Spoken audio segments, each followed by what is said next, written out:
सत्य को खोजने वाले आप सभी साधकों को हमारा नमस्कार।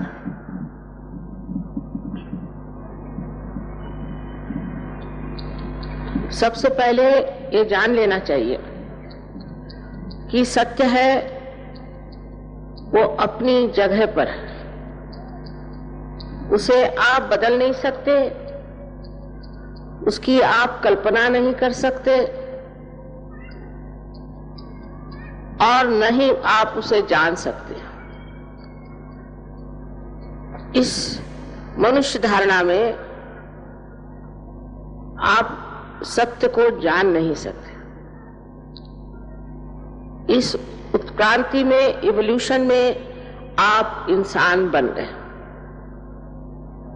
लेकिन आपने एकमेव सत्य को नहीं जाना।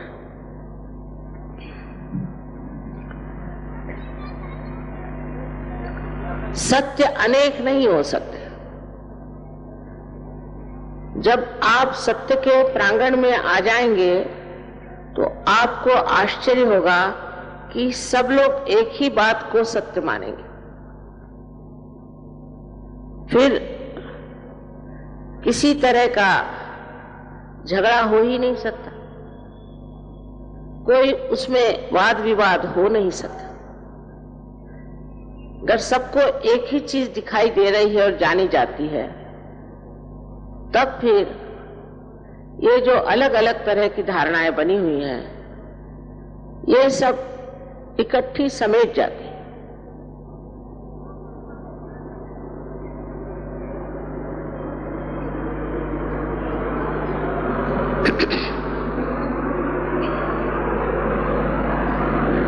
सबसे पहले तो मैं आपसे जो कुछ कहना चाहती हूं उस पर किसी तरह से भी आप अंधी श्रद्धा न रखें। कोई सी भी बात जो कही जाएगी उसको एक शास्त्रीय तरीके से देखा जाए। जो लोग कहते हैं कि परमात्मा नहीं है, उनकी कोई शक्ति नहीं है, उनके लिए यही कहा जा सकता है कि ये बड़ी अशास्त्रीय ढंग की बात है, घटिया बात है।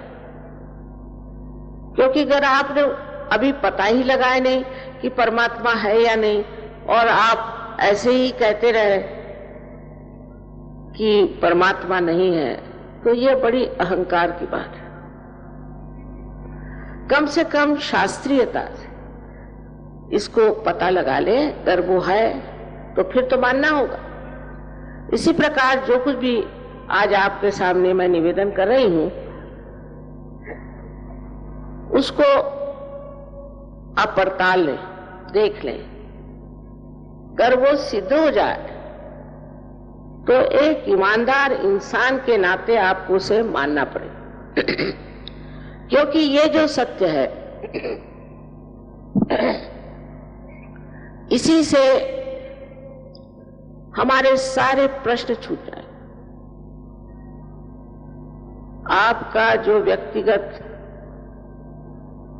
पर्सनल जो प्रश्न है वो तो छूट ही जाएगा, किंतु आपके समाज का, आपके देश का, यहां तक कि सारे विश्व के प्रश्न छूट सकते।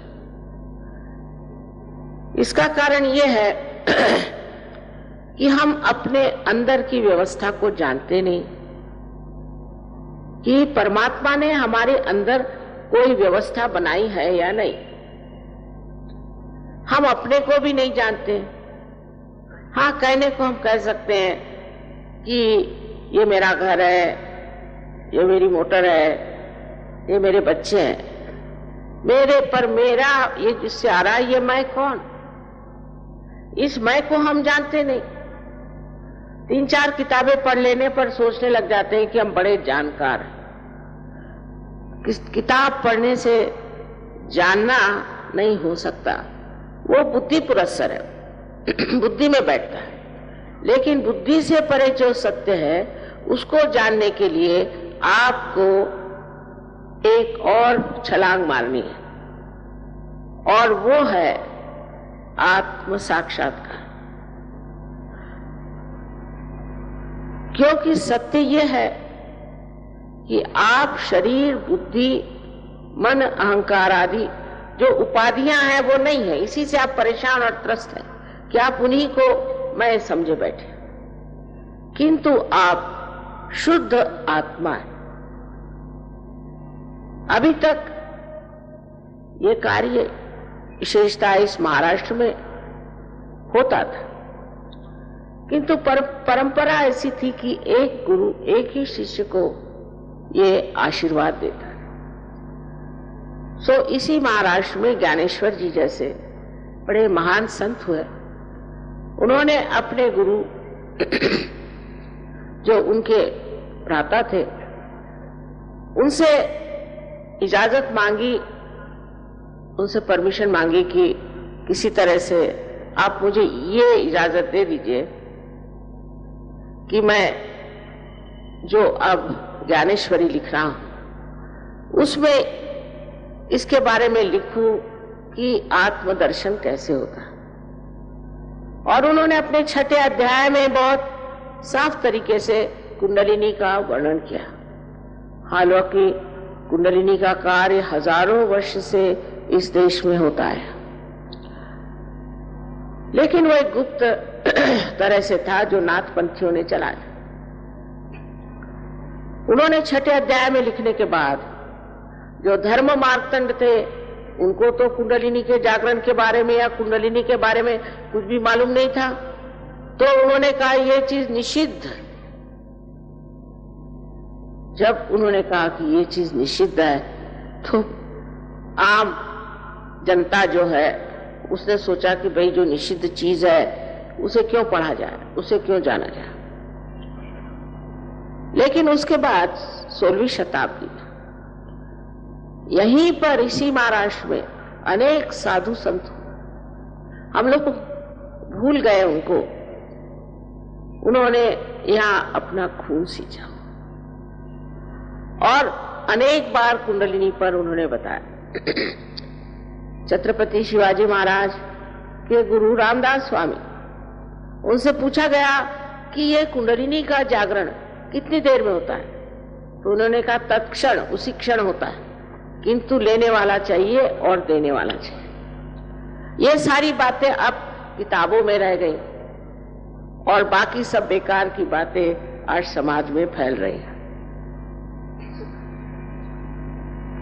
वो इस तरह से फैल रही हैं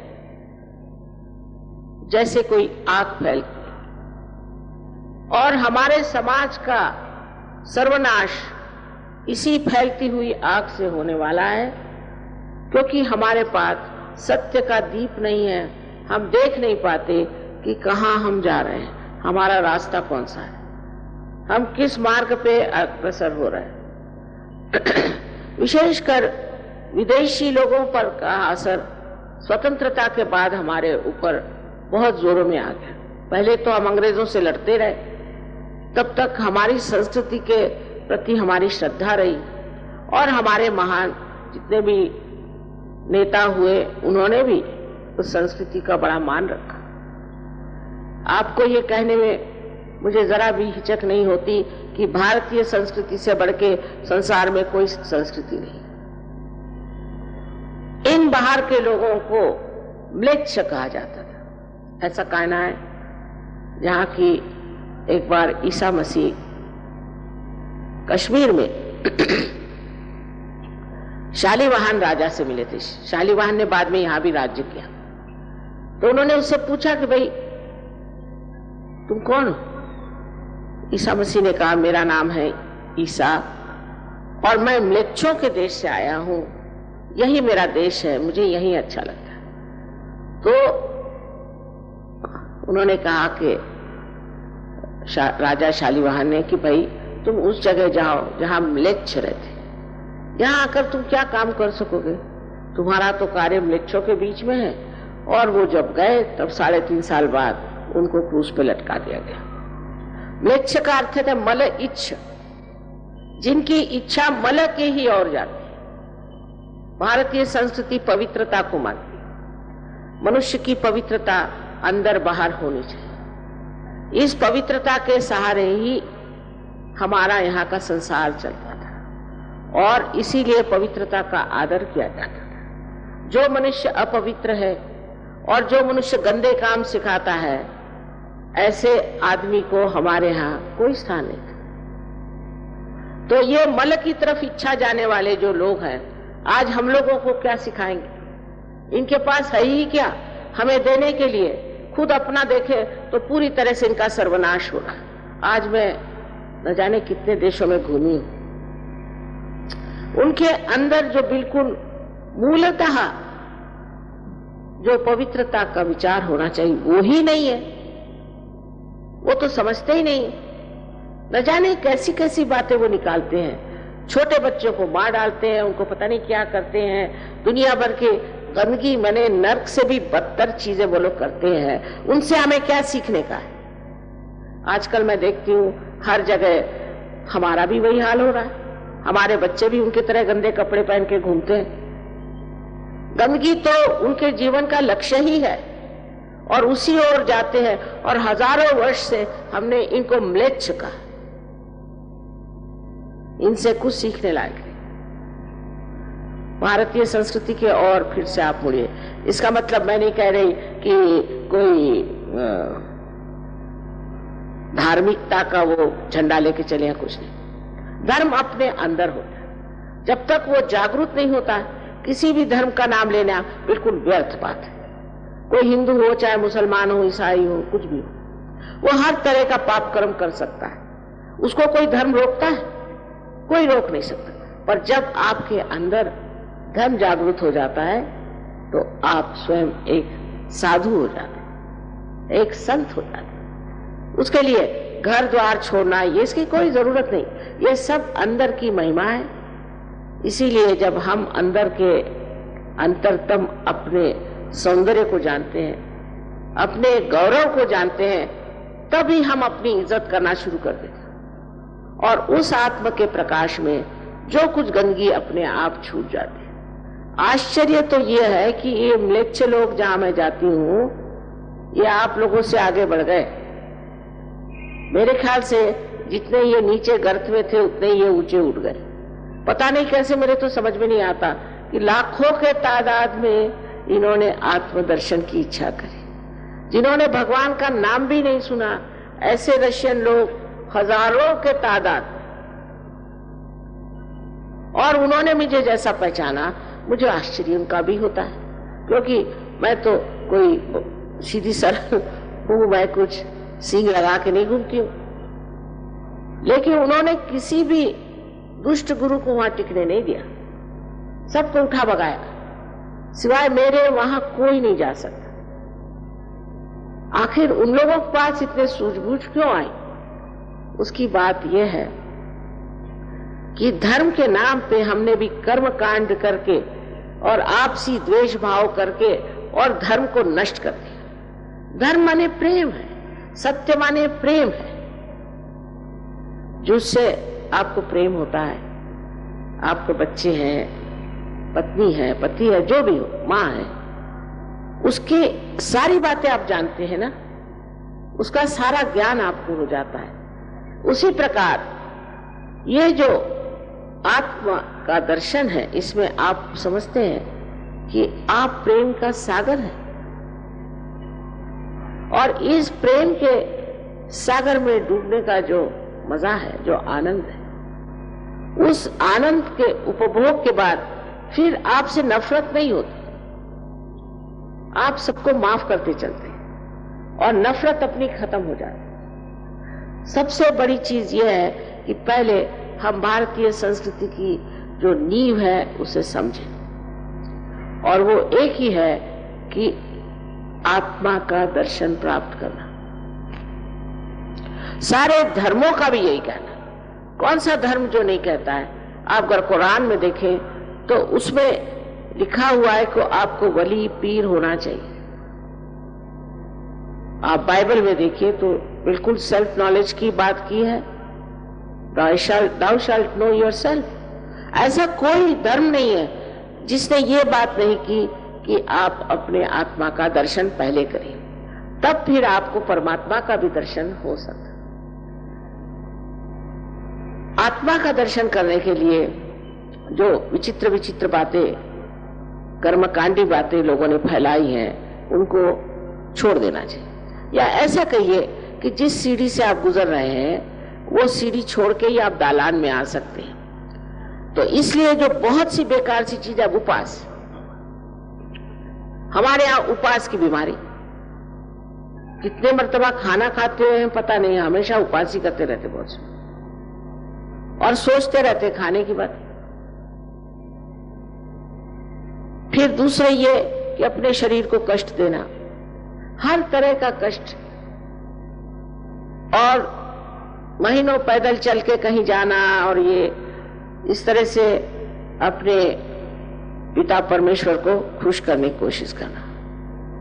कौन सा बाप चाहेगा कि अपने बच्चे इतना दुख उठाएं और मेरे पास पहुंचे?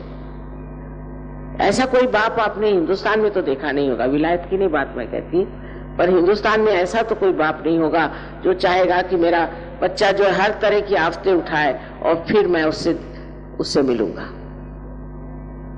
इस तरह की बातें जो हमारे देश में हर बार, हर साल, हर युग में होती है।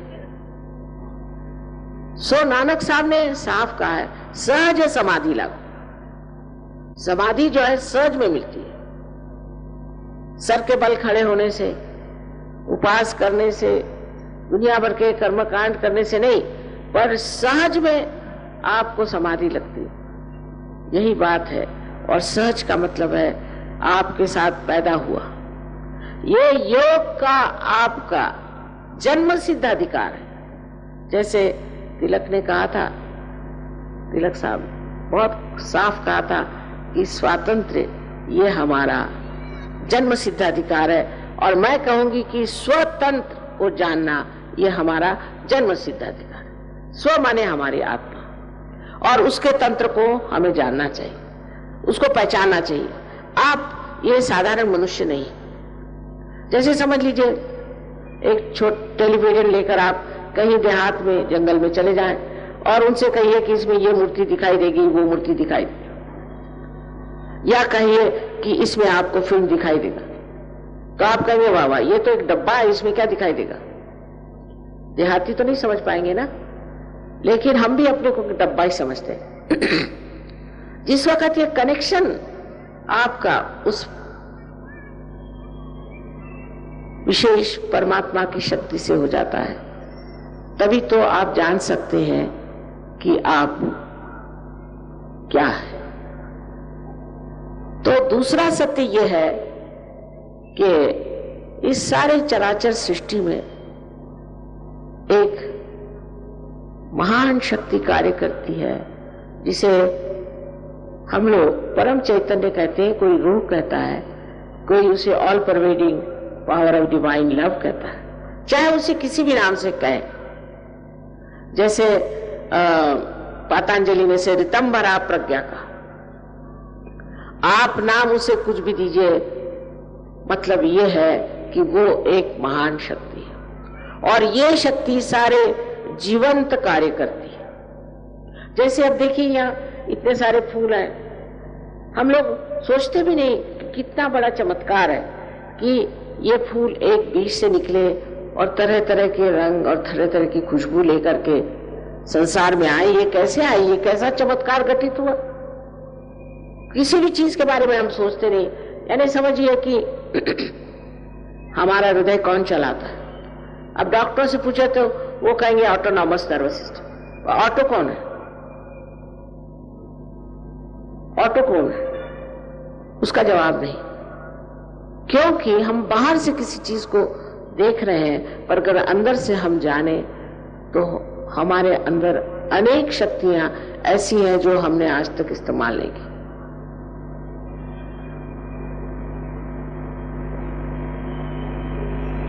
अब आत्म साक्षात्कार में क्या होता है ये बता देना जरूरी है। हालांकि एक लेक्चर में सारी बात नहीं बता जा सकती। सबसे पहले आपके अंदर एक शक्ति है जिसे कहते हैं कुंडलिनी शक्ति। इसको कुंडलिनी इसलिए कहते हैं क्योंकि इसमें छोटे छोटे, जिसे हम लोग कुंडल कहते हैं, सर्कुलर, वैसे 3.5 सर्कुलर कुंडलों से बनी हुई ये शक्ति, और इसको स्त्री का रूप हम मानते हैं।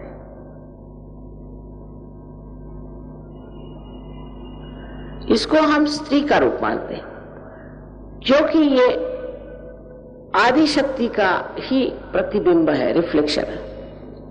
अगर परमात्मा की शक्ति आदि शक्ति है, यानी उनकी इच्छा, उनकी शुद्ध इच्छा, उनकी जो इच्छा है वही अगर हमारे प्रतिबिंबित है तो वो कुंडलिनी स्वरूप है। ये शक्ति हमारे त्रिकोणाकार अस्थि में है, जिसे मेडिकली वो लोग कहते हैं सेक्रम। सेक्रम का मतलब सेक्रेट। इसका मतलब कि ग्रीक लोग जिन्होंने नाम दिया है वो लोग जानते थे कि ये शक्ति हमारे अंदर सेक्रेट बोन में है। इतना ही नहीं, उनकी जो देवी है आदिशक्ति, उसको वो अथीना कहते हैं। अथ माने प्राइमोर्डियल, जो प्राइमोर्डियल मदर है उसका नाम अथीना रखा है। इतनी चीजें उनसे मिलती हैं। अगर आप कभी जाएं ग्रीस तो देखिएगा कि आपको आश्चर्य होगा कि हमारे शास्त्रों में ग्रीस के बारे में कितना कुछ लिखा गया। लेकिन ये सब होते हुए भी इसका ज्ञान आधा अधूरा ही लोगों में था, क्योंकि जो पाते थे वो प्यार के और आनंद के सागर में खो जाते थे। और लोग भी उस जमाने में ऐसे थे, इतने लोग कहां जो कि सत्य के खोज में आए। कबीर ने कहा है, कैसे समझाऊं सब जग अंधा। वाकई में यह हालत थी, कोई जानना ही नहीं चाहता था। सब अपने अपने ज्ञान में खोए हुए, अपने अपने शान में खोए हुए, अपने को पता नहीं क्या समझते थे। और जो उन्होंने बात कही है आज वो बात नहीं। आज कलयुग के एक उपकार है कि बहुत खोज सत्य की सारे दुनिया में हो रही है।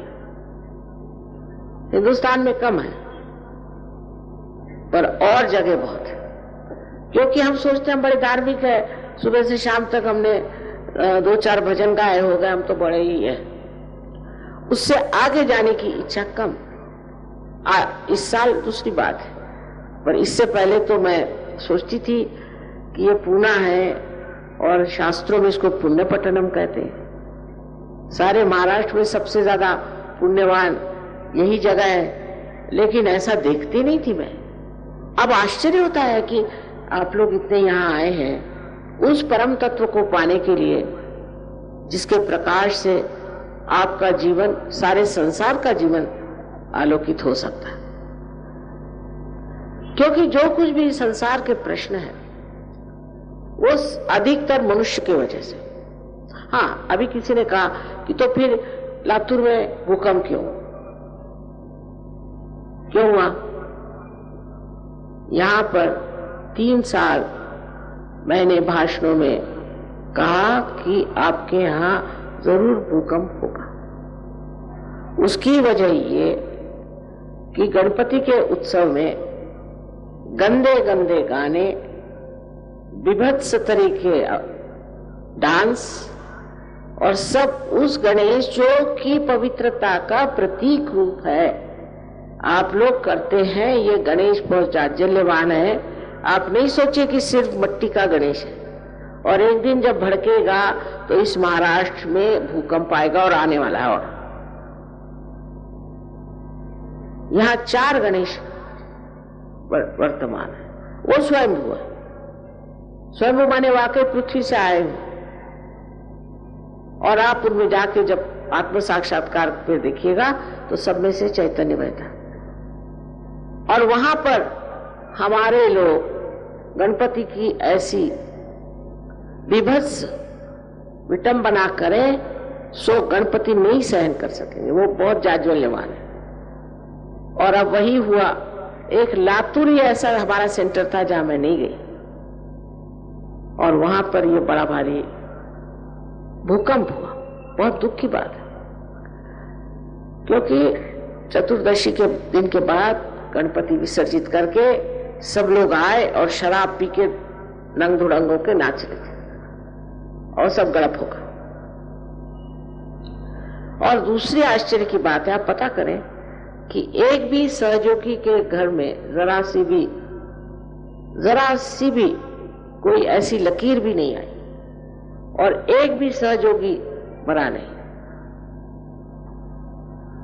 अब आप कहेंगे कि मां ये कैसे, आप जाके पता करें।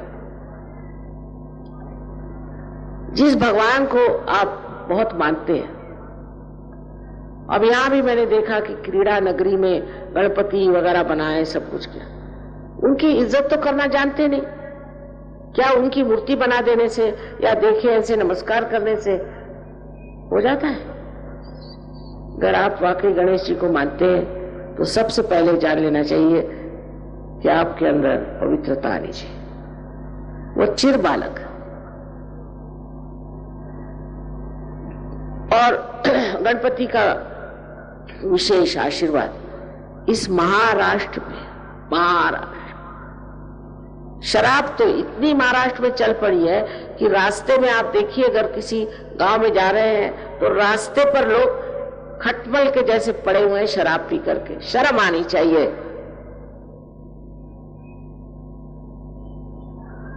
इतनी शराब जो महाराष्ट्र में आ गई, मैंने तो सोचा था मैं महाराष्ट्र में प्रोग्राम ही नहीं करूं। औरतें, आदमी सब बेशर्म जैसे शराब पीते हैं और इसका परिणाम जो होगा वो मैं जानती हूं, बहुत भयंकर। लेकिन आत्म साक्षात्कार के बाद आप पी नहीं सकते। आप कोशिश कर लीजिए, आप पी नहीं सकते। क्योंकि अगर किसी से कहे शराब मत पियो तो आधे लोग उठ के चले जाएंगे, अरे ये कैसे कहा, हमारा तो सारा ही मजा करके किरकिरा होगा, हम कैसे रहेंगे बगैर शराब के। बाप रे बाप, ये तो बहुत ही आफत आ गई। लेकिन आपको हैरानी है कि एक बार सहज के गली में आ जाओ, फिर आप शराब की तरफ नहीं जाएंगे, क्योंकि अपना ही आनंद आत्मा का इतना ज्यादा और सुखद है कि फिर कौन शराब पीने चला। अपने आप छूट जाए। ये सारी आदतें हमारे यहाँ इंग्लैंड में वगैरह बहुत से लोग आए थे, सब ड्रग एडिक्ट्स। उनकी ड्रग्स एक रात में छूट गई। मैं झूठ नहीं बोल रही, ये सही बात है। एक रात में उनकी छूट गई। वो चाहे कुछ उस पर सोचे या न सोचे, दूसरे दिन से वो पी ही नहीं सकते। क्योंकि क्या होता है, अगर समझ लीजिए मैं एक जिद्दी औरत हूं और किसी को सुनती नहीं, अधिकतर आजकल ऐसे ही लोग हैं। हाथ में मेरे सांप, और सांप को पकड़े हुए जोर से, और किसी ने बताया कि आपके हाथ में सांप है, आपको काटेगा। जब तक काटेगा नहीं मैं सुनने नहीं वाली कि ये सांप है। मैंने नहीं भाई, ये तो डोरी। अंधे है ना। लेकिन अगर थोड़ा सा भी प्रकाश आ जाए और दिखाई दे कि मेरे हाथ में सांप है तो फौरन छोड़ दूं। इसी प्रकार ये सब नाशवान चीजें हैं। भगवान ने आपको इस संसार में अपना नाश करने के लिए नहीं बनाया। कम से कम मुक्ता से आप अपनी नाक कान काटो तो उसे कौन क्या कर सकता। लेकिन भगवान ने आपको इसलिए नहीं बनाया। उन्होंने बनाया है कि उनके साम्राज्य में आओ और आनंद से विराजमान और शहंशाह जैसे। आपकी सारी विपत्तियां और तकलीफें इन चक्रों की वजह से। मैंने पहले ही कहा कि लोग कहते हैं कि वहां क्यों भूकंप हुआ, ये क्यों हुआ, क्योंकि आपके चक्र खराब है। आपके चक्र अगर ठीक हो जाए, जिस पे आप आधारित, आप ठीक हो जाएंगे और दूसरे भी ठीक हो सकते। इस तरह से अगर बहुजन ऐसा समाज हो जाए कि जो सब आत्म साक्षात्कारी हो, जिसके अंदर आत्मा का प्रकाश हो, तो दुनिया ही बदल जाए। आप देखिए, एक साक्षात्कारी आदमी के हाथ का जो चैतन्य है, उससे आपके यहाँ की जो बड़ी समस्या खाने पीने की है वो बहुत आसानी से सुलझ सकती है। कैसे कि इस चैतन्य से आपका जो एग्रीकल्चर है, खेती का जो व्यवहार है, सो आपकी खेती कभी कभी 10 गुना हो जाएगी और नॉन हाइब्रिड सीड से भी आप खेती कर सकें। हमने यहाँ पर एक एक्सपेरिमेंट करके और हमारे यहाँ एक सूर्य फूल बनाया।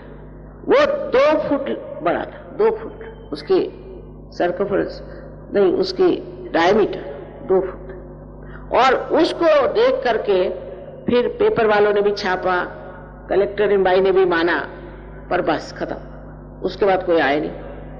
अरे 1-2 पैसा भी नहीं उसके लिए खर्च करना, आपकी खेती बढ़ सकती है, आपकी हिंदुस्तानी गाय दूध दे सकती है और इन दूसरे गायों से तो दूध पीना ही नहीं चाहिए। आप भी इन लोगों जैसे पगला जाएंगे। जैसे विदेश के लोगों को कोई रास्ता नहीं मालूम कहाँ चलना है और कहाँ नहीं जाना, उसी तरह आप भी हो जाएंगे। इन गायों के तो दूध पीने ही नहीं चाहिए, लेकिन अपनी ही गाय का दूध इतना बढ़ जाता है। और अब तो महाराष्ट्र में इतना दूध बढ़ गया है कि मैंने सुना कि दूध को वो समुद्र में फेंक दे रहे। इतना तो आपके यहाँ दूध आ गया। और तो भी आश्चर्य की बात यह है कि लोग सहज के गौर नहीं आते, जो आसानी से आप प्राप्त कर सकते। इसमें कोई हम आपसे पैसा नहीं लेते, नहीं आपको कोई पैसा देना है। इसका पैसे से क्या मतलब हो सकता है? परमात्मा को क्या पैसा और आपके बैंक वगैरह मालूम है क्या? ये तो आपका सर दर्द है। आपको जब आशीर्वाद मिलता है तो सबसे पहले आप समझते हैं कि आपके हाथ में चैतन्य की लहरियां बही। कुरान में लिखा है कि जब कियामा आएगा, जब तुम्हारा ऐसा समय आएगा कि पूरी तरह से आदमी बदल जाएगा, यही कियामा, उस समय आपके हाथ बोलेंगे। ये मोहम्मद साहब ने लिखा है और आपके खिलाफ शहादत देंगे। ये मोहम्मद साहब ने लिखा हुआ। लेकिन कितने मुसलमान सहज में आएंगे या कितने हिंदू सहज में आएंगे, ये परमात्मा जानता है। उससे तो रशियन अच्छे, इन्होंने कभी कोई धर्म नहीं जाना, कभी भगवान नहीं जाना, कभी कृष्ण को नहीं जाना, राम को नहीं जाना, वो खट से सहज में आ गए और जम गए, सबके सब जम गए। ये कैसे हुआ? क्योंकि उनमें जड़वाद नहीं है, मटेरियलिज्म नहीं है। हमारे यहां तो जड़वाद ही भी खा गया। उसमें तरह तरह की गंदगियां आती है। आज जड़वाद ने हमारे देश को भी जकड़ लिया। मैं मानती हूं कि संसार में जो आप रह रहे हैं, आपको जीने के लिए भी बहुत कुछ करना पड़ता है, लेकिन सहज में आते ही आपके सामने लक्ष्मी खड़ी। लेकिन लक्ष्मी का स्वरूप समझना चाहिए। वो शराबियों के पास नहीं आती और जुगारियों के पास भी नहीं आती और जो बदतमीज इंसान होते हैं उनके पास भी नहीं आती। आपको अगर आप लक्ष्मीपति हैं तो दिखाई देगा कि आप लक्ष्मीपति। एक तबीयत बदल जाती और वो तबीयत कंजूसीपना और दूसरों को नीचे दिखाना छोड़ करके एक बहुत ही उदात ऐसी एक हस्ती, एक पर्सनालिटी बन जाती है। और उसका जो मजा है वो हजारों चीजें होने पर भी नहीं। फिर आप कला को समझते हैं, आप गरीबों को समझते हैं, आप सब चीज को समझते हैं और उनके लिए क्या भला है ये भी सोचते हैं। एक दूसरा ही जीवन शुरू हो जाता है और आपका जीवन भी खुशहाल रहता है, आपके घर में भी सौख्य रहता है। अब एक बात है, हम लोग शांति की बहुत बात करते हैं। आजकल तो बहुतों को शांति का अवार्ड भी मिलता है। अब इन लोगों को भी मैं जानती हूँ, कुछ मेरा नसीब ऐसा है कि ऐसे भी लोग बहुत मिलते हैं मुझे। उनके शांति कहां से होगी? वो तो इतने गुस्सैले लोग हैं कि उनसे आप बात नहीं कर सकते। उनके पास जाइए तो बीच में कुछ डंडा वंडा लेके जाइए, नहीं तो आप पे कब बिगड़े पता नहीं, और इनको शांति के अवार्ड मिलते। जिसके अंदर शांति नहीं, वो कौन सी शांति बाहर दे सकता है बताइए? आपके शांति का स्थान अंदर है। तो कुंडलिनी के जागरण के वक्त उस स्थान पर, उस मौके पर आप पहुंच जाते, वो आपका मुकाम जहां आप शांत हो जाते हैं। वो इस प्रकार की एक विचार उठ के गिर जाए, दूसरा विचार उठकर गिर जाए, आप हर समय नाचते रहते हैं, या तो भविष्य की ओर और या तो भूतकाल की ओर। सब विचार वहीं से आते हैं। वर्तमान में आप खड़े नहीं हो सकते। अगर आपसे कहा जाए इस वक्त आप वर्तमान में खड़े नहीं हो सकते। आपका चित्त फौरन आगे जाएगा या पीछे जाएगा। इस क्षण आप वर्तमान में खड़े नहीं हो सकते। लेकिन जब कुंडलिनी जागृत होती है तो ये विचार हट के लंबे हो जाते हैं और बीच की जो जगह है वहां आप स्थित हो जाते हैं। यही शांति का स्थान जहां आप निर्विचार हो जाते हैं। तो पहली स्थिति है जिसमें आप निर्विचार समाधि को प्राप्त करते हैं सहज में।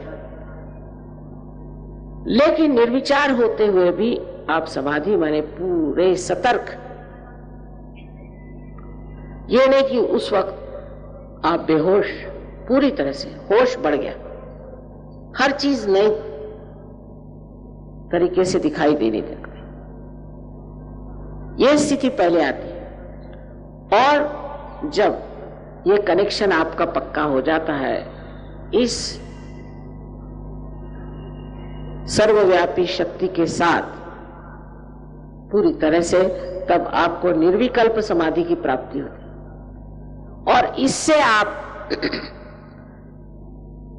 दुर्बल नहीं, सबल हो जाते हैं, क्योंकि आपकी शारीरिक जो कुछ भी व्यथाएं हैं वो ठीक हो जाती। यह बात बिल्कुल सही है कि जो लोग एक बार सहज में आए वो बीमारी से छुटकारा पा गए और बाद में बीमार नहीं हुए।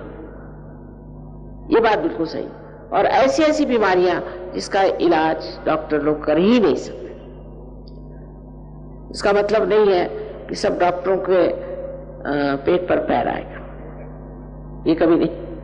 क्योंकि अधिकतर जो रईस लोग होते हैं बहुत ज्यादा, वो डॉक्टरों के ही पास जाएंगे ना। उनके पास पैसा होता है तो वो डॉक्टर खरीद सकते हैं, मुझे तो खरीद नहीं सकते। लेकिन कुछ रईस लोग भी आते हैं। मानसिक स्थिति बहुत लोगों को खराब है। आजकल एक बीमारी चली है स्ट्रेस। जो देखो उसे स्ट्रेस। स्ट्रेस क्यों होता है? क्योंकि आप जब कार्यान्वित होते हैं तो आपके अंदर अहम भाव बढ़ता है और वो सर पे छा जाता है, एक शिरस्त्राण जैसे यहाँ पर।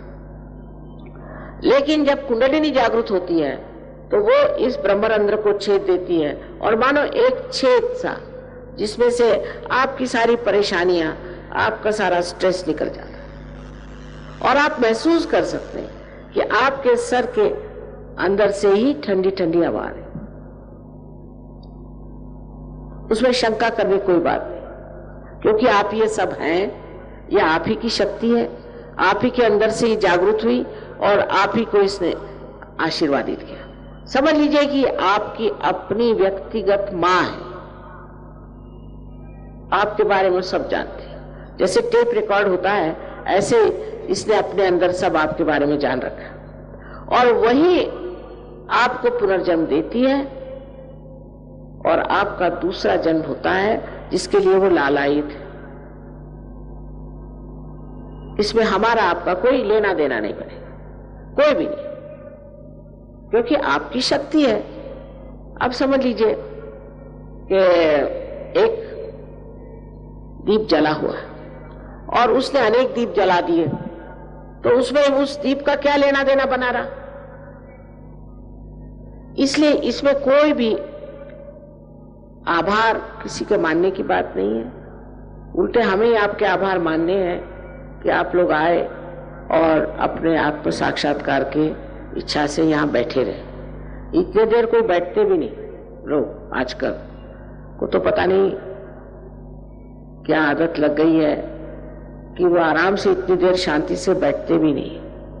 बहरहाल जो भी हो, यह आपका अपना अधिकार है। और फिर सबसे बड़ी बात जो होती है कि आपकी आध्यात्मिक उन्नति। आध्यात्मिक उन्नति का मतलब यह है कि आप एक बहुत ऊंचे दर्जे के इंसान हो जाते हैं। आपके हाथों में अनेक शक्तियां दौड़ने लग जाती हैं। आप भी लोगों को पार करा सकते हैं और आप भी लोगों को रियलाइजेशन दे सकते हैं। इसके लिए जरूरी नहीं है कि आप कुछ रुपया खर्च करें या कुछ करें। सिर्फ एक बात है कि थोड़ी नम्रता जरूर होनी चाहिए। अब हमारे जो जहां पर ये लोग प्रोग्राम वगैरह करते हैं, बहुत सर्वसाधारण तरह की जगह है। उसमें क्योंकि हम लोग पैसा ऐसा लेते नहीं ना, उसमें जैसे भी है बहुत विद्वान लोग हैं और आपको सब बता देंगे कि आपके अंदर चक्र कैसे हैं और वो चक्रों की शुद्धता कैसी करनी है और आप किस तरह से इसको पा करके दूसरों की चक्रों पर टिक सकते। तो आपका जो नया आयाम आता है उसे कहते हैं सामूहिक चेतना, कलेक्टिव कॉन्शियसनेस। माने आपके हाथ पर आप महसूस कर सकते हैं अपने चक्र और अपने ही हाथ पर आप दूसरों के चक्र भी महसूस कर सकते हैं। अगर आपको ये मालूम हो कि हम अपने चक्र कैसे ठीक करें और हम दूसरों के चक्र कैसे ठीक करें, बस हो गया। 1 महीने में आप अपने गुरु हो जाते हैं। आप समझ जाते हैं कि आपके लिए कौन सी चीज ठीक है और कौन सी नहीं। समझ नहीं जाते, ये आपके अंदर ये बैठ जाता है। जैसे कोई चीज है वो ठंडी है कि गर्म है, ये आपके नस नस में आप जानते हैं, आपके सेंट्रल नर्वस सिस्टम में आप जानते हैं। इसी प्रकार आप जान सकते हैं। सत्य को आप अपने उंगलियों पे, फिंगर टिप्स पे जान सकते हैं। ये आपके अंदर सब बना हुआ है। जैसे एक ये बना हुआ है इंस्ट्रूमेंट है, लेकिन अगर इसका कनेक्शन मेन से नहीं हुआ तो ये बेकार है। इसी प्रकार आपकी भी कोई विशेष हस्ती नहीं है, पर जब उस परम चैतन्य की शक्ति से एकाकारिता साध्य होती है, तब आश्चर्यचकित आप होंगे कि आप हैं क्या। आपको अपने बारे में कुछ कल्पना ही नहीं है और उस बार जो आपको एक चैन, शांति, यहां तक ऐसा आदमी बहुत कार्यशील हो जाता है, डायनामिक, और उसी वक्त वो बहुत ज्यादा भी प्रेमी, मोहब्बती, कंपैशनेट हो जाता है। उसके आगे सिर्फ एक ही बात रहती है कि मैं किस तरह से सबका भला कर सकूं। बड़ा आनंद आता। इसके लिए कोई किताबें पढ़ने की जरूरत नहीं है, कुछ नहीं है। बहुत से लोग कहते हैं मां आपकी किताब दे दो, मत पढ़ो। एकांत पहले आत्म साक्षात्कार को प्राप्त करके और उसको पूरी तरह से जमा लो, एस्टैब्लिश करो, उसके बाद पढ़ो। कबीरदास जी ने कहा है, पढ़ी पढ़ी पंडित मूर्ख भये। इस पूना में ही मैंने ऐसे बहुत से देखे हैं, औरों की क्या कहूं। वे ज्यादा पढ़े हैं, इतने बुद्धिवादी हैं कि उनसे आप बात ही नहीं कर सकते। वो कुछ बोलिए, वो किताबी बताने लगता है, भाई तुमने कुछ लिखा है, तुम्हारा कोई विचार है कि तुम इसने कहा, उसने कहा, उसने कहा, उसने कहा। लेकिन जो चीज आपके भले के लिए, जो आपके हित के लिए है, बेनेवलेंस के लिए है, उसको, उससे क्यों मुंह मोड़ा जाए, उसको क्यों न पा लिया जाए।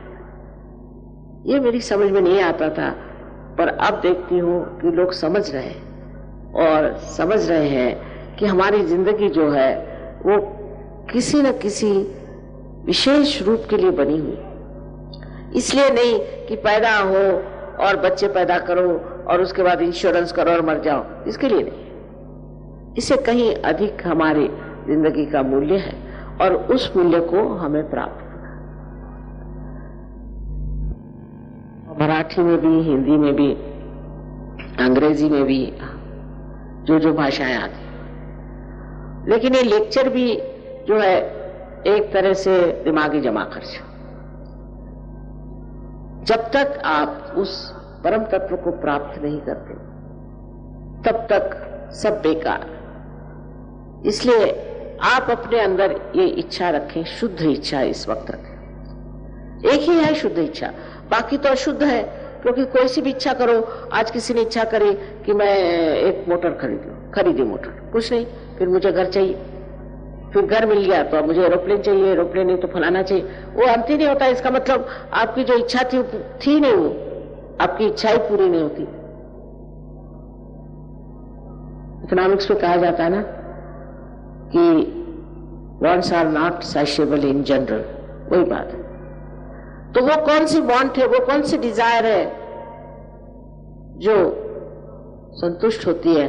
वो शुद्ध इच्छा, इस परम चैतन्य से हमारी एकाकारिता साध्य। और फिर उसके बाद स्वयं आप देखिएगा कि जिसे हम चमत्कार कहते हैं, हजारों चमत्कार होंगे। और आप मुझे लिखकर भेजते हैं कि माँ ये हो गया, फिर ऐसा हो रहा था तो मैं पता नहीं कैसे मैं बच गया, फिर ऐसा हुआ, फिर वैसा हुआ। यानी इतना लिखा है लोगों ने। पहले हमने सोचा था चलो किताब ही छाप दें, तो अब वो किताब के उसके तो वॉल्यूम्स छापने पड़ेंगे। मैंने कहा छोड़ो, काहे को छापना, लोगों को अनुभव ही करने दो इसको कि आप कितने सुंदर हैं, आप कितने गौरवशाली और आपकी कितनी विशेषता है, इसको खुद ही जानो। जब तक आपने अपने अंतरतम को जाना नहीं और जब तक बाह्य से ही उसको जानते रहे, तब तक आप समझ ही नहीं सकते। और उसके लिए आपको खास कुछ करना नहीं, क्योंकि इस पवित्र भूमि पर आप बैठे हुए हैं। मैं आपको बताती हूँ कि हिंदुस्तान में जागृति देना बहुत आसान है मेरे लिए, पर लोग आते हैं और बाहर मुश्किल है, मेरे हाथ टूट जाते हैं उनको जागृति देते देते, घंटों तक मेहनत करनी पड़ती है, पर वहां लोग आते हैं। दांत है तो चने हैं, चने हैं तो दांत नहीं। और बाहर के जो लोग हैं वो ऐसे जमते हैं, ऐसे जमते, एक बार पार हो गए तो जमते हैं उसमें। पर यहाँ देखिएगा आप, अभी आप 50,000 आए, चाहे जितने भी आए, बाद में सेंटर में 4 आदमी पहुंचे। ये हुआ क्या? वही बात जो ईसा मसीह ने कही थी कि कुछ बीज हैं वो अंकुरित हुए पर वो पहाड़ों पर पड़े और सड़ गए। वही हालत। अंकुरित होने पर वृक्ष होना ही चाहिए। आप जितनी अपनी इज्जत करेंगे, अपने आत्म साक्षात्कार का अनुभव गहराई से पाना चाहेंगे, उतनी ही आपकी वृद्धि होगी और आपके सारे लाभ हो सकते हैं। और हम अपने भारतवर्ष को भी एकदम बहुत सुंदर सा एक आदर्श जो लोगों ने सोचा था, ऐसी हालत में पा सकते हैं। सारी दुनिया इस भारतवर्ष के चरणों में आएगी, क्योंकि वो एक वृक्ष की तरह बाहर बहुत बढ़ गए, लेकिन उनकी जड़ें बहुत कमजोर हैं। और उस जड़ों का जो आधार है वो हमारे इस भारतवर्ष में, विशेषकर अपने महाराष्ट्र में। और इसको पाना, इसको प्राप्त करना भी बहुत सहज सरल। सिर्फ फिर से कहूंगी कि एक शुद्ध इच्छा रखें और उसी शुद्ध इच्छा के सहारे आप इसे प्राप्त कर सकते हैं। उसके लिए और कोई चीज की जरूरत नहीं। सिर्फ इसमें ये जान लेना चाहिए कि पूर्ण आत्मविश्वास रखें कि हम इसे प्राप्त कर सकते हैं। ये नहीं सोचना चाहिए कि हम कैसे पा सकते हैं और हम तो पापी हैं और ये वो। इस वक्त आप कोई पापी वापी नहीं है। इस क्षण अपना जो कुछ भी भूतकाल है, पास्ट है, उसे एकदम भुला दीजिए। इस वक्त आपको प्राप्त होना है वो चीज जिसके लिए आप इस संसार में आए। और ये सब धारणाएं दिमाग से निकाल जो आपको समझाते हैं कि आप पापी हैं वगैरह, सोच लीजिए वही पापी होंगे। आपको अपने प्रति गौरव और आदर होना चाहिए। कुछ भी हो, कुछ भी किया हो, आपको पता होना चाहिए ये परम चैतन्य जो है ये क्षमा का सागर है। सबसे ज्यादा ये क्षमा का सागर है। ऐसे तो ये ज्ञान का सागर है, ऐसे ये प्रेम का सागर है, लेकिन सबसे ज्यादा ये क्षमा का सागर।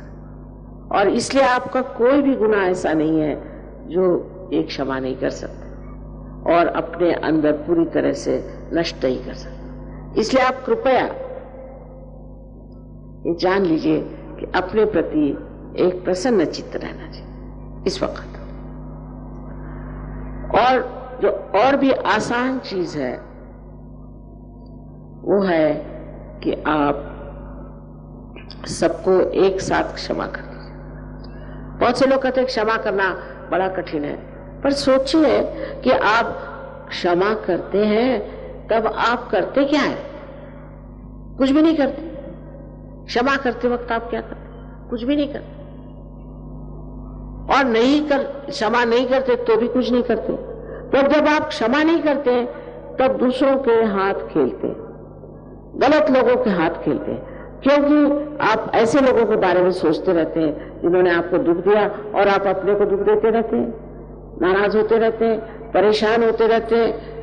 इसलिए अगर आप अभी सबको एक साथ क्षमा करें, उनके बारे में सोचने की भी जरूरत नहीं, कोई सोचने की जरूरत नहीं, ऐसे ही क्षमा करते।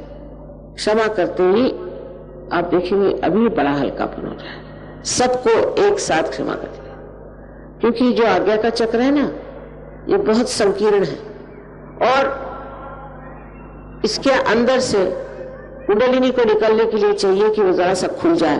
वो क्षमा करने से खुल जाएगा। अपने को किसी चीज में दोषी नहीं समझना चाहिए। अब ये अंग्रेजी तरीका है, उठे सुठे सॉरी सॉरी सॉरी। आजकल, पहले हम लोग तो जब छोटे थे, मतलब हम तो बहुत उम्र है हमारी, तो हम लोग तो आए बेगी और पाठ नहीं करते थे। तो आज के लिए सॉरी भाई, सॉरी का के लिए सुबह उठो तो सॉरी, शाम को उठो तो सॉरी, हर चीज में सॉरी कहेंगे। अपने को किसी चीज के लिए दोषी समझना, छोटी छोटी चीज में। अंग्रेजी तबीयत ऐसी होती कि अगर आपने चम्मच को उल्टा पकड़ लिया तो हो गया, आप काम से गए। ऐसे ही विचित्र लोगों को क्या कहना चाहिए? अरे भाई, कोई किसी को मार डाले या कुछ करे तो ठीक है, उसी पे वो रात दिन रोते रहेंगे कि अरे मैंने तो चम्मच उल्टा पकड़ लिया था, तो क्या होगा? ऐसी जो संस्कृति है उथली बिल्कुल, कि चम्मच कैसे पकड़ते हैं आप और कप कैसे पकड़ते हैं और खाना आप कैसे खाते हैं, अरे इसमें रखा क्या? ऐसी उथली संस्कृति के लोग जो है वो अपने को बहुत दोषी समझते हैं। हिंदुस्तानी कम है ऐसे, तो उनका ये चक्र पकड़ता है।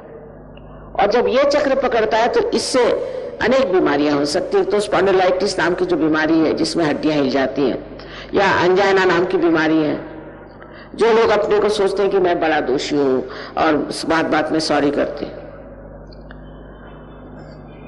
ऐसे लोगों का ये पकड़ा जाता है। और इससे आगे चल के हो सकता है कि सारे आपके जो शरीर के अवयव हैं वगैरह वो भी सब लिथार्जिक हो जाए, इसलिए वो भी आलसी हो जाते हैं। इसलिए काहे को बेकार में अपने को दोष देते बैठना?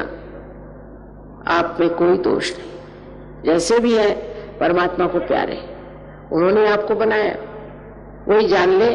जो कुछ भी दोष है या निर्दोष है वही जान ले। आप क्यों अपना कायदा कानून चलाते हैं, अपना न्याय देते हैं, अपना जजमेंट करते हैं? उनको करने दीजिए, और नहीं तो कुंडलिनी है वो अपना जजमेंट दे देगी, पर आप अपने को दोष मत दीजिए। बस यही 3 बातें मुझे आपसे कहनी है। अगर आपने ये 3 बातें अभी कर ली, मेरी बात मान करके कृपया, तो आपकी कुंडलिनी फौरन जागृत हो जाएगी। चौथी बात यह है कि आत्म साक्षात्कार के बाद हम पूरी तरह से इसमें अपने को ढालेंगे और अपना हम इस परम चैतन्य का जो भी योग हुआ है उसको स्थापित करेंगे। ऐसा वचन ही देना पड़ेगा, क्योंकि आधा अधूरा काम कभी भी फायदा नहीं करेगा। फिर 10 दिन बाद आप आके पहुंचेंगे कि माँ मुझे ये बीमारी हो गई, फिर उसके बाद आएंगे माँ मुझे वो हो गया। तो रात दिन जैसे धोबन कपड़े धोती है, ऐसे मैं भी आपकी रोज सफाई करती फिरूं, ये ठीक नहीं। इसलिए आज ही निश्चय कर लें कि हम इस पे गहरे उतरेंगे, अपने को पूरी तरह से पाएंगे और हम अपनी सारी शक्तियों को पूरी तरह से प्रभावित करेंगे। क्योंकि मैंने कहा है कि परदेश में जो हुआ है वो एक शुष्क पेड़ की तरह बढ़ रहे हैं और उसका पानी इस देश में है, यहां आपके पास, इसे आप प्राप्त करें।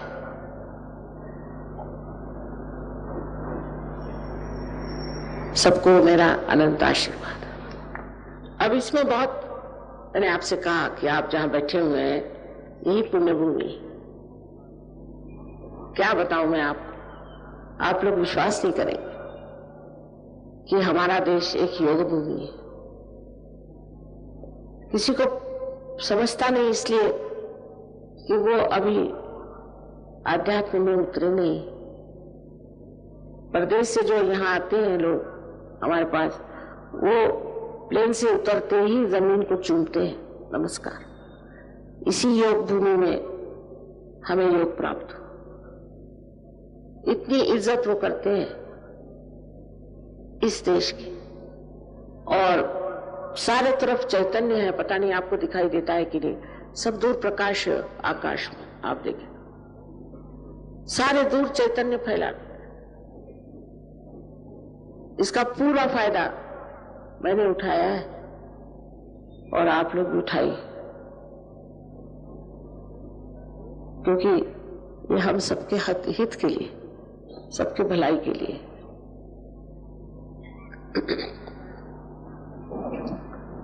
अब एक बात और है कि किसी पे जबरदस्ती नहीं हो सकती। जिनको सहयोग करना है वो करें और जिसको नहीं करना है वो जाए, क्योंकि ये समय ऐसा आया हुआ है जिसको कि कहते हैं लास्ट जजमेंट। अब जिसको चाहिए कि वो परमात्मा की ओर जाए उनके लिए ठीक है, और जो नहीं चाहते उनके लिए भी ठीक है। किसी पे जबरदस्ती नहीं हो सकती, क्योंकि आपकी जो स्वतंत्रता है उसका मैं मान रखती हूँ। और उसके लिए आप अगर नहीं चाहते तो बेहतर है कि आप लोग तशरीफ बाहर ले जाएं। इसके लिए कोशिश करने से भी नहीं होगा। और बड़े घोड़े पे सवार आए हैं, उनको नहीं मैं पार कर सकती, माफ करें। सिर्फ वही लोग पार होंगे जो जानते हैं नम्रता पूर्वक कि हमें अपने आत्मदर्शन को प्राप्त करना। सो आप सबसे ये विनती है कि जो लोग नहीं चाहते वो कृपया यहाँ से बाहर चले जाएं तो अच्छा होगा, और जो लोग खड़े हैं वो कृपया बैठ जाएं। इस जमीन का फायदा उठाना चाहिए। बस हो गया।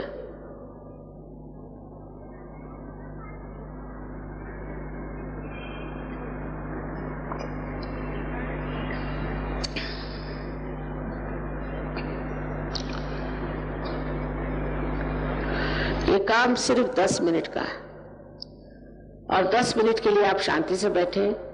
जिस वक्त लोग आत्म साक्षात्कार को प्राप्त कर रहे हैं उस वक्त आप लोग कृपया उनको डिस्टर्ब नहीं करें। सगळे बसून घ्या, कुठेही बसले असलं तरी चालेल, कुठेही असलं तरी कार्य होईल।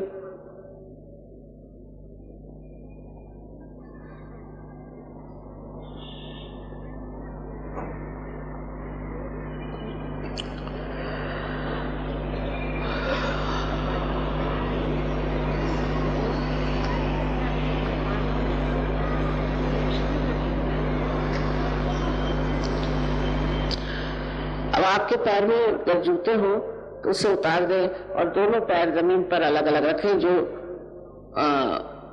कुर्सियों पे बैठे और जो जमीन पर बैठे हो सिर्फ जूते उतार दें। पायातल्या पहाडा वगैरे काढून ठेवा, डोळे काढून ठेवा।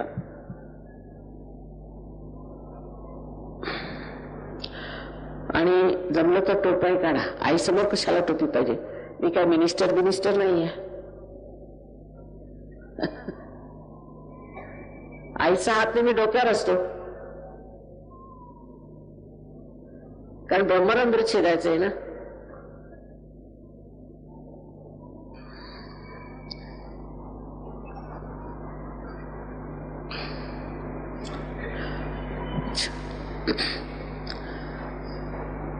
दोनों पैर अलग अलग रखिएगा, क्योंकि ये दो शक्तियां हैं, लेफ्ट एंड राइट, जिसके बारे में आप बाद में जान जाइएगा पूरी तरह से। अभी जो है दोनों पैर अलग अलग रखिए, जो लोग कुर्सियों पे बैठे। अब दोनों हाथ मेरी ओर ऐसे करें। चश्मे भी उतार दीजिए, क्योंकि अब आंख बंद हो जाएगी आपकी, तो कोई जरूरत नहीं। दोनों हाथ ऐसे करें।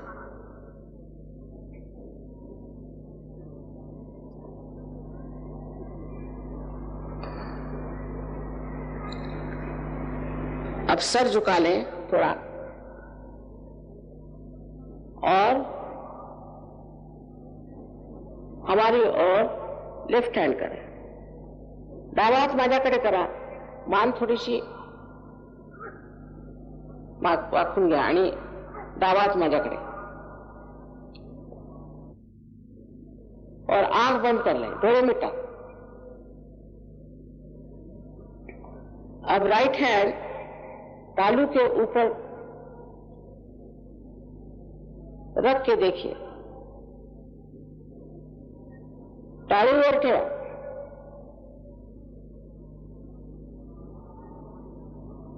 वर म्हणजे अधांतरी, डोक्यावर नाही, टाळूवर अधांतरी करायचं।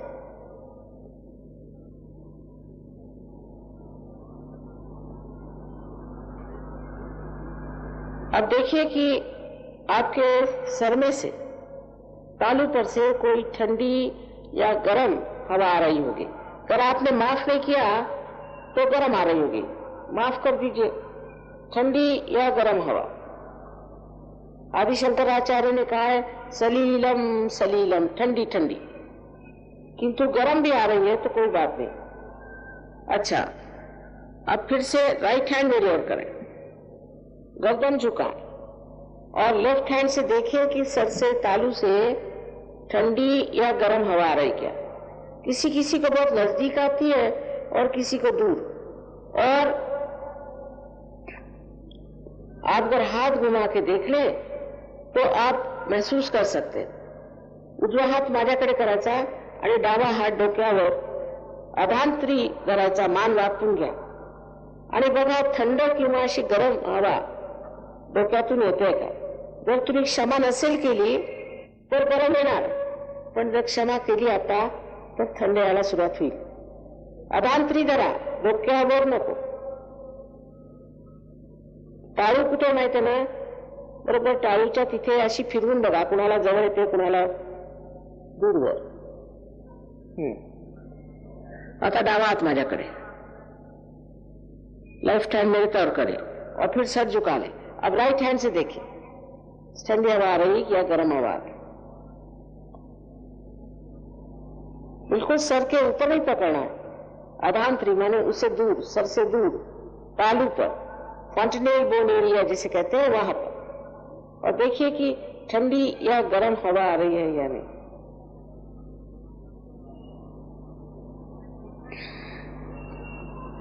हाँ, अब दोनों हाथ आकाश की ओर करें और सर ऊपर करें, और मन में एक प्रश्न पूछे। आप मुझे माँ कहें या श्री माता जी। माँ, ये क्या परम चैतन्य है?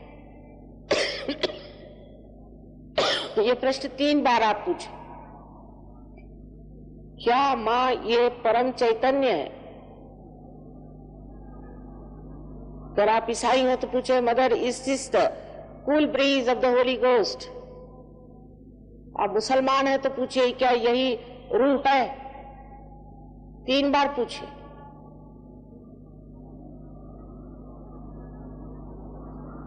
अब हाथ नीचे करें, दोनों हाथ मेरी ओर ऐसे करें और मेरी ओर देखें। निर्विचार हो गए, आप हो सकते हैं निर्विचार।